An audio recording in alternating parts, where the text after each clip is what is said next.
هل يا ترى محمد فوزي دفع ثمن موافقة كريم على الزواج منه ولا دفع ثمن صداقته بمحمد نجيب؟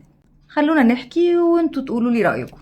بدأ التضييق على محمد فوزي على شركة إنتاجه السينمائي، فالشركات الأجنبية اللي مسؤولة عن توزيع أفلامه بره مصر كانت بعد ما تتفق معاه وبعد ما يخش الفيلم بقى ويبتدي يصرف على الإنتاج تيجي في نص الطريق تنسحب بعد ما يكون صرف، لا عارف يكمل ولا عارف يرجع. ولو اتقدم للمحكمة ورفع قواضي عشان الشروط الجزائية، حتى لو القضاء حكم له الجهات التنفيذية ما تنفذ. مش بس كده، تمت محاصرة شركة توزيع أفلام محمد فوزي جوه مصر، شركة بهنا فيلم، ومحاصرة مقرها في القاهرة واسكندرية في سابقة فريدة من نوعها. وهنا ضربوا سوق الإنتاج شركة إنتاج محمد فوزي بره وجوه. طيب بعد بقى ما خلصوا على شركة الإنتاج فاضل لنا إيه؟ مصنع الاسطوانات وشركة مصرفون، اللي جه قرار سنة 61 بتأميم أي شركة ليها شريك أجنبي. دي الدخلة يعني اللي دخلوها على محمد فوزي، اللي في يوم وهو نازل رايح مكتبه في شركته في مصنعه لقى عربيات حراسة وعساكر، كل ده ركن عربيته ومش في باله عشان يطلع فوق يلاقي ضابط قاعد على مكتبه حاطط رجله على المكتبه من فوق وعمال يفتح في الادراج ويدعبس في الورق. فمحمد فوزي بص كده باستغراب، اتسمر في مكانه من الدهشة ومن المفاجأة، لغاية ما الضابط انتبه له كده قال له أصل صدر قرار بمصادرة الجزء الخاص بشريكك الأجنبي فليبس، وأنا الضابط الفلاني اللي مسؤول عن تأميم الشركة. وندى على الساعي عشان يوري محمد فوزي مكتبه الجديد اللي بصراحة ما استخسروش فيه انه يخلوه في مكتب الساعي بتاعه اللي كان جنب الحمام، وبقى موظف في ماله بمرتب وياريته كمان بياخده. وساعتها محمد فوزي دخل على مراته كريمة اللي جوازهم ما مرش عليه شهور وقال لها الدولة أممت على كل فلوسي وممتلكاتي حتى فيلة المنصورية، وما بقاش حلت أي حاجة، وانت دلوقتي ليكي مطلق الحرية، لو عايزة تنفصلي ده حقك. عشان تختاروا كريمة للمرة التانية، وفضلت زوجته لغاية ما مات. وسنة 64 اتحولت شركة مصرفون لشركة صوت القاهرة للصوتيات والمرئيات، واللي فضلت تخسر بسبب تخبط الإدارة الجديدة على مرأى ومسمع من محمد فوزي، اللي سحبوا منه أي امتيازات أو أي اختصاصات إدارية، فبقى يشوف قهره وكمده على فلوسه ومشروع وحلم عمره وهو مش عارف يعمل حاجة ولا ينقذ منه حاجة. فالشركة اللي كانت محققة مكاسب ونجاحات مسمعة عالميا على المستوى الإقليمي والمحلي بقت دلوقتي بتخسر خسائر فادحة، ورغم ان هو ملوش اي اختصاصات ادارية الا ان الادارة الجديدة بتحمله نسبة الخسارة كشريك. فضيقوا الخناق عليه اكتر لدرجة انه قال طب ما بيع نصيبه اللي اشتروه منه ب6000.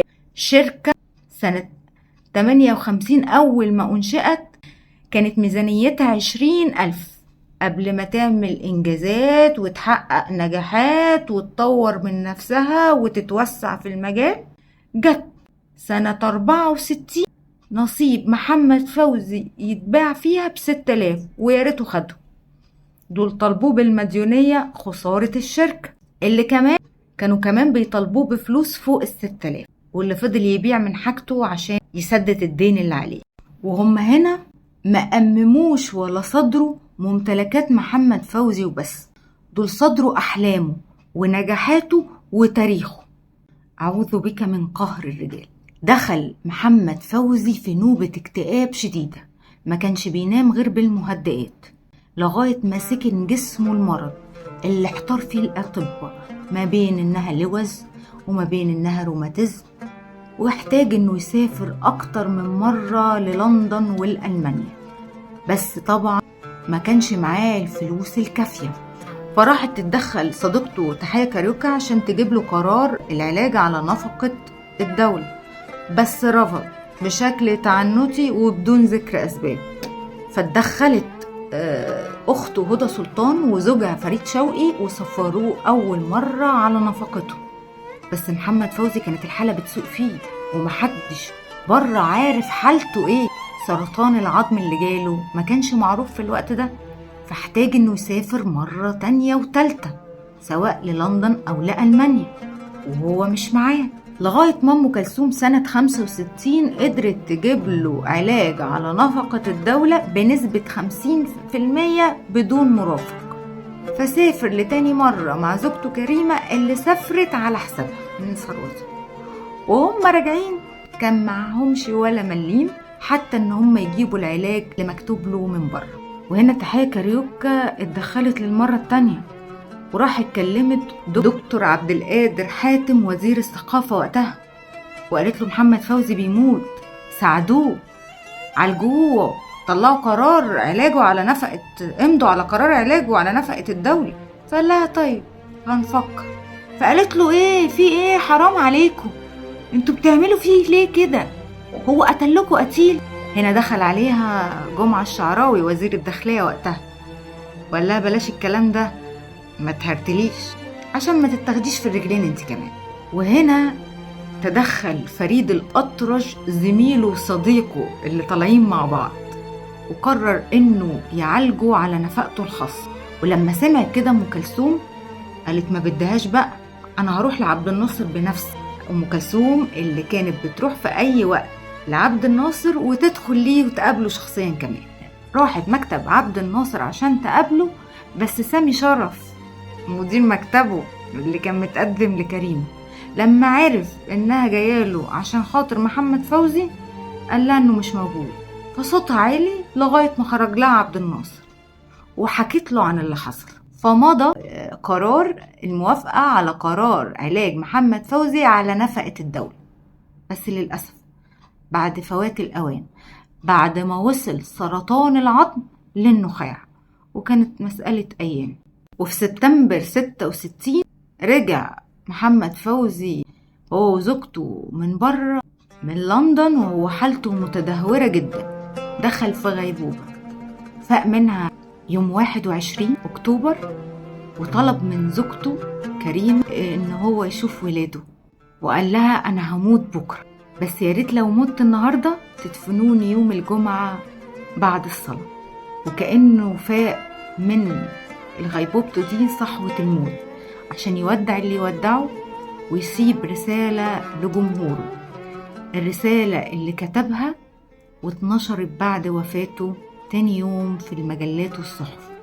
الرسالة اللي بتقول إن الموت علينا حق، ولو أنا ما متش النهاردة هموت بكرة، وأحمد الله إني مؤمن بربي فلا أخاف الموت، ده هيكون فيه راحة من متاعبي وأحزاني وألامي اللي بعانيها.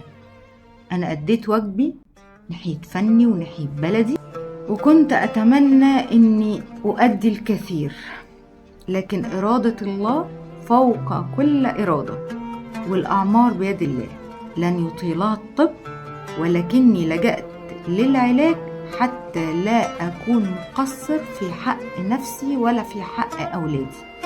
تحية لكل إنسان حبني ورفع إيده للسماء ودعالي، تحية لكل طفل أسعدته ألحاني، تحياتي لبلادي. تحياتنا ليك يا محمد فوزي ودعواتنا ليك بالجنة بدون حساب. وانت دلوقتي في دار الحق اللي هناك بيقف المختصمون.